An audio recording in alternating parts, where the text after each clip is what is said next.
ദേശീയ രാഷ്ട്രീയത്തിന്റെ തലപ്പത്ത് വൻ ഭൂകമ്പം സൃഷ്ടിച്ചുകൊണ്ടാണ് മഹാരാഷ്ട്രയിൽ നിന്നുള്ള ആ വാർത്ത പുറത്തുവരുന്നത്. മോദി ദേശീയ രാഷ്ട്രീയത്തിന്റെ തലപ്പത്ത് മോദി മഹാരാഷ്ട്രയിൽ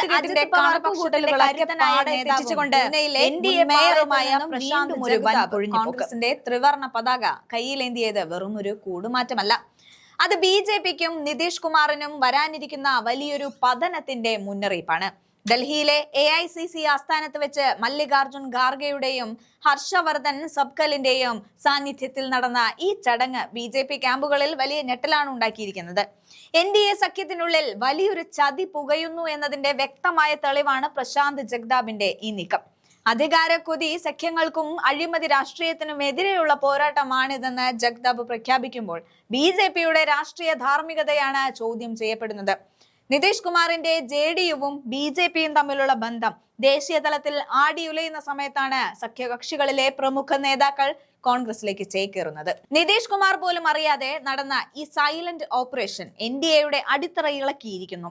ചാണക്യ തന്ത്രങ്ങളെന്ന് അവകാശപ്പെട്ടിരുന്ന ബി.ജെ.പി നേതൃത്വം സ്വന്തം സഖ്യകക്ഷികളെ പോലും വിശ്വസിക്കാൻ കഴിയാത്ത അവസ്ഥയിലേക്ക് മാറിയിരിക്കുന്നു.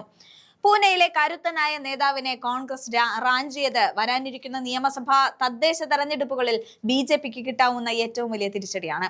സത്യത്തിൽ രാഹുൽ ഗാന്ധിയുടെയും പ്രിയങ്ക ഗാന്ധിയുടെയും നേതൃത്വത്തിൽ കോൺഗ്രസ് നടത്തുന്ന ഈ നിശബ്ദ വിപ്ലവം ബി.ജെ.പിക്ക് താങ്ങാവുന്നതിലും അപ്പുറമാണ്. ഗാന്ധി നെഹ്റു ചിന്താധാരണയിലേക്ക് മടങ്ങുകയാണെന്ന് പ്രഖ്യാപിച്ചാണ് ജഗ്താബ് കോൺഗ്രസിലെത്തിയത്. മഹാത്മാഗാന്ധി നെഹ്റു പരമ്പരയാകെ കരിവാരി തേച്ച് ഇല്ലാതാക്കാൻ ബി.ജെ.പി ശ്രമിക്കുന്നതിനിടയിലാണ് അവരുടെ കൂട്ടിലെ നേതാവ് കോൺഗ്രസിന് കൈകൊടുക്കുന്നത്. പൂനെ നഗരസഭയുടെ മുൻ മേയറും അവിടുത്തെ NCP ഘടകത്തിന്റെ നെടും തൂണുമായിരുന്ന ജഗ്താബിന്റെ വരവോടെ മഹാരാഷ്ട്രയിൽ മഹായുദ്ധ സഖ്യം അന്ത്യത്തിലേക്ക് അടുക്കുകയാണെന്ന് ഉറപ്പായി. ഏകനാഥ് ഷിൻഡെയുടെയും ഉദ്ധവ് താക്കറെയുടെയും ഫോൺ കോളുകൾ നിരസിച്ചാണ് അദ്ദേഹം കോൺഗ്രസിനെ തിരഞ്ഞെടുത്തത് എന്നത് കോൺഗ്രസിന്റെ വർദ്ധിച്ചു വരുന്ന സ്വീകാര്യതയെ കാട്ടിത്തരുന്നു. അധികാരത്തിന് വേണ്ടി അഴിമതിപ്പണം ഒഴുകുന്ന ബി.ജെ.പി ശൈലിക്കെതിരെയുള്ള പോരാട്ടമാണ് കോൺഗ്രസിന്റേത് എന്ന് സംസ്ഥാന അധ്യക്ഷൻ ഹർഷവർദ്ധൻ സബ്കൽ വ്യക്തമാക്കുന്നു.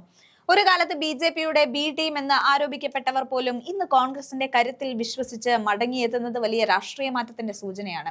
അതെ, പ്രശാന്ത് ജഗ്താബിലൂടെ കോൺഗ്രസ് നടത്തിയ ഈ നീക്കം ഇന്ത്യയുടെ രാഷ്ട്രീയ ചരിത്രത്തിലെ പുതിയ അധ്യായമാണ്.